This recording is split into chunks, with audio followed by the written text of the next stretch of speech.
All right, in this video, I'm going to give you my nearly 2-year review of the Nike Metcon 5 CrossFit shoe. I'm going to tell you what I like about it, what movements and workouts I really like wearing the shoe, and then which movements I look at and I'm like, ooh, I'm going to leave the shoe home today. Hi, I'm Scott. I'm the owner of WODreview.com, and I've been doing CrossFit for about 5 years now. So first off, the price. I paid $109.97 for this shoe in April of 2020. The retail price was $130 on Nike.com. So let's talk about the key features of the Nike Metcon 5. One of the features is it comes with these Hyperlift 8mm inserts to raise your heel up a little bit. I really like these. Other features are it has nice rubber here. It's great for when you're doing rope climbs.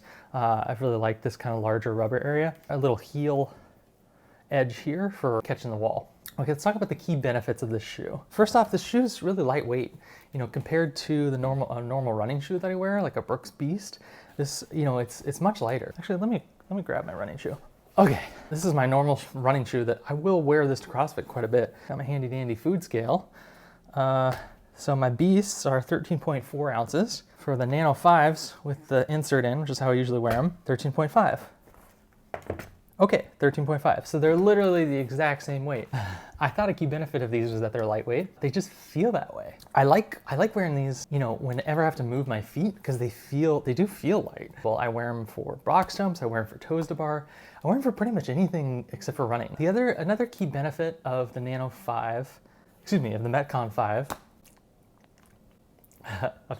5, it's a very flat shoe, and you feel that, especially when you're squatting or you're doing wall balls. It feels very stable, and I like that about this shoe, especially compared to my running shoe that has much more of a curve to it. I think the third key benefit of this is these shoelaces. I've had them almost 2 years now.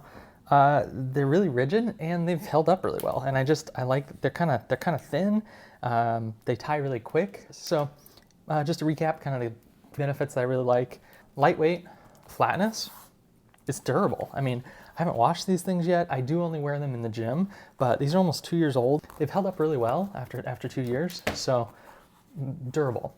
Let's talk about some of the downsides of this shoe. The main downside of the shoe is I don't like running in this shoe. One, I don't like getting dirty outside, and two, they're too flat for me.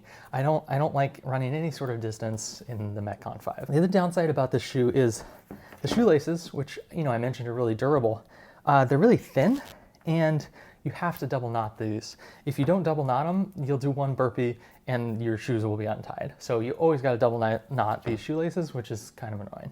So in conclusion, I think this is a great first shoe for anyone. This was my first CrossFit shoe. It holds up really well. Good all-around shoe, except for running.